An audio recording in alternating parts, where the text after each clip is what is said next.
aí, bonito e bonita, tudo bem com você? Aqui é a professora Luana e ensino língua portuguesa. E olha só, tem uma palavrinha que tem aparecido muito nos editais de vestibulares e concurso e talvez você fique se pensando, o que é essa tal de textualidade? Professora, eu já sei o que é texto, mas e a textualidade? Calma, que é o que nós vamos estudar agora. Mas antes, já encaminhe esse vídeo para quem precisa entender o que significa textualidade e vai estudar junto com você. Ative o sininho para você continuar recebendo as dicas. Bonito, olha só, muito simples. Primeiro, vamos partir da ideia que texto é tudo que comunica alguma coisa, certo? Seja uma frase, apenas uma palavra, uma folha inteira, um livro de 600 páginas. Pode ser apenas uma imagem também ou um som. Ou seja, comunicou algo para você, nós temos um texto, beleza? E aí vem o termo textualidade, que nada mais é um conjunto de características que conferem o texto como texto. Ou seja, me dão certeza que aquele material escrito, falado ou desenhado de fato comunica alguma coisa.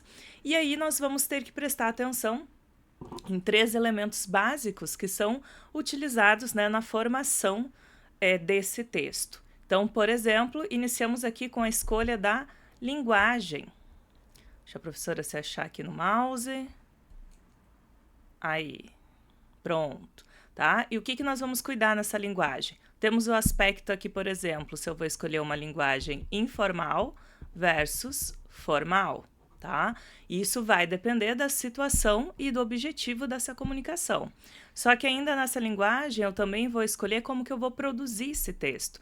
Então eu posso usar uma linguagem verbal, uma linguagem não verbal, não uso a escrita, ou ainda uma linguagem mista, em que eu tenho as duas formas juntas, certo? Depois, se eu quero comunicar algo, eu tenho um objetivo com isso, que pode ser informar, entreter, fazer rir, relatar, conceituar, enfim. Então, um texto ele tem um objetivo que vai ser escrito a partir dessa linguagem definida e precisa de clareza, né? Como é que nós vamos tornar esse conceito mais concreto? Um texto claro é aquele que é eficiente, que ele comunica, que deixa evidente o que quer passar, certo? E aí, quais são, né, essas características, então, que se referem à textualidade? Nós temos aí a primeira dupla básica, que já tem material para vocês aqui no canal, inclusive com questões lá na playlist Doce de Casa. Coerência e coesão, bonito e bonita. Um texto, ele precisa ser coerente, né? O que a coerência faz? Ela garante a fluência, essa clareza e a não contradição das ideias. O que isso significa não contradição? Um texto coerente é um texto que tem uma lógica de início, meio e fim. E também tem uma lógica semântica, né? Tanto que estamos aqui aspecto semântico.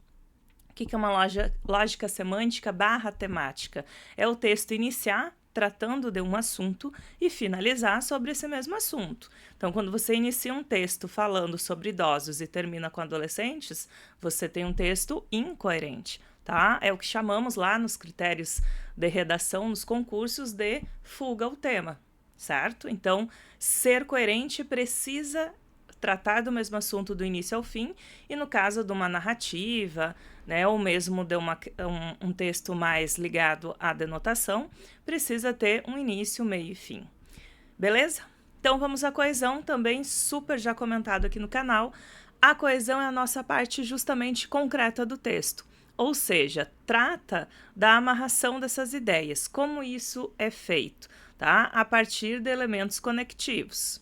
Então, vamos retomar aqui brevemente. O que são elementos conectivos? Nós temos os pronomes, nós temos as conjunções, tá? Classes gramaticais específicas, nós podemos usar também os advérbios e, claro, né, locuções adverbiais, conjuntivas, pronominais. Então, são termos que vão dando uma sequência lógica também ao texto, porque eles vão indicar, por exemplo, o tempo, modo, finalidade, vão fazer retomadas, né, uso os pronomes para não precisar estar repetindo o substantivo. Posso ainda fazer uma retomada, né, por substituição, ou seja, uso de sinônimos. substituições. Ou ainda também posso usar, né, algumas elipses e zeugmas. São figuras de linguagem também que já comentamos aqui no canal. Então, a elipse é uma supressão de um termo 100%, não está escrito na frase, você consegue compreender. E o zeugma é supressão de um termo já dito antes. Então, quando eu faço aquela frase comum, né, eu estudo física, ele biologia. Ele o quê? Ele estuda. Então, não repito a palavra. Então, todas essas formas fazem a coesão do texto. Então, para um texto ser texto, ele tem que ter coerência e tem que ter coesão. Duas características. Vamos seguir. Intencionalidade é a outra característica da textualidade. Um texto ele tem uma intenção, né? O autor constrói esse texto com uma intenção. O que é essa intenção? Mesma coisa que objetivo sociocomunicativo e que função social. Essa é uma questão, inclusive, que aparece muito nos vestibulares. A partir da leitura do texto, assinale a alternativa com a função social do texto, né? Com a intenção do autor. Então, identificar se aquele texto ali ele está para informar, para conceituar, para entreter e assim sucessivamente.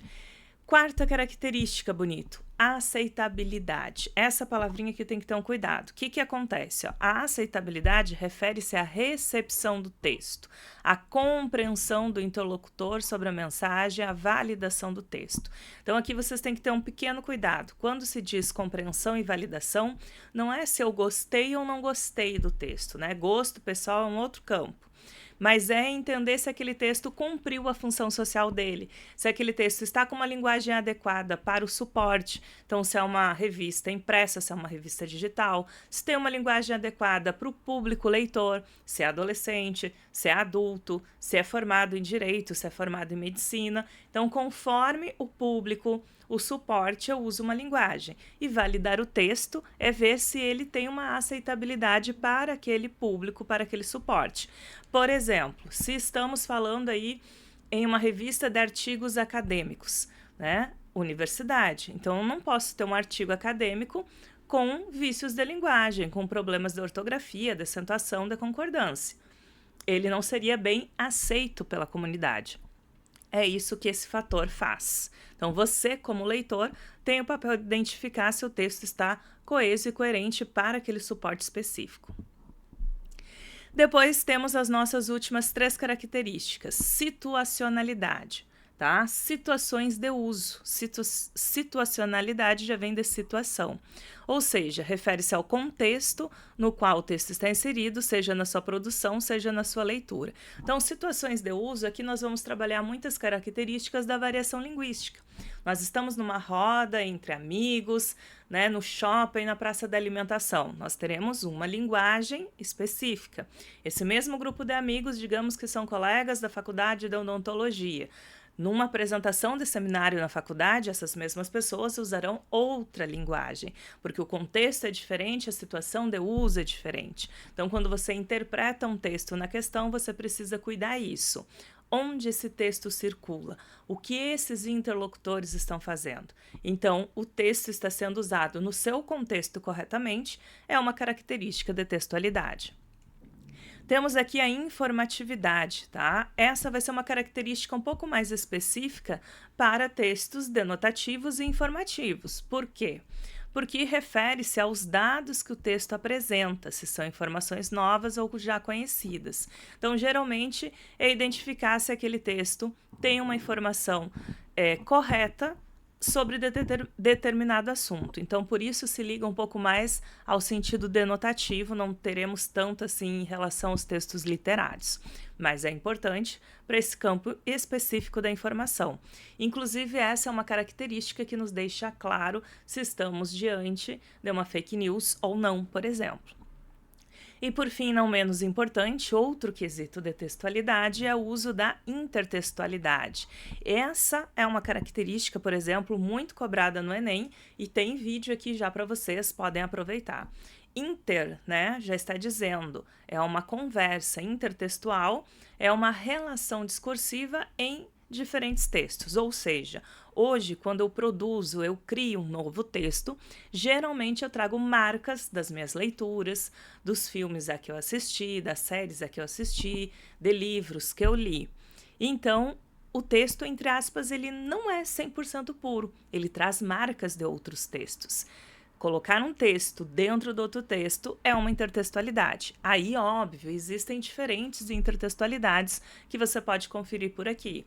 Eu posso fazer uma paráfrase, eu posso fazer uma citação direta e assim sucessivamente. Mas citar um texto em outro texto é uma intertextualidade e é um fator de textualidade, ou seja, um fator que nos faz entender se aquele texto é um texto de fato ou não. E aí eu retomo o gancho lá do início da aula, da explicação. Texto é tudo aquilo que comunica. E aí você precisa entender se esse texto está comunicando de maneira clara ou não. Deixa para mim aqui nos comentários se você entendeu, qual o próximo assunto que você tem dúvida e gostaria que eu respondesse por aqui. E aproveita que vai ter vídeo também lá na playlist Doce de Casa para você resolver questões sobre textualidade. Até a próxima, bonito e bonita!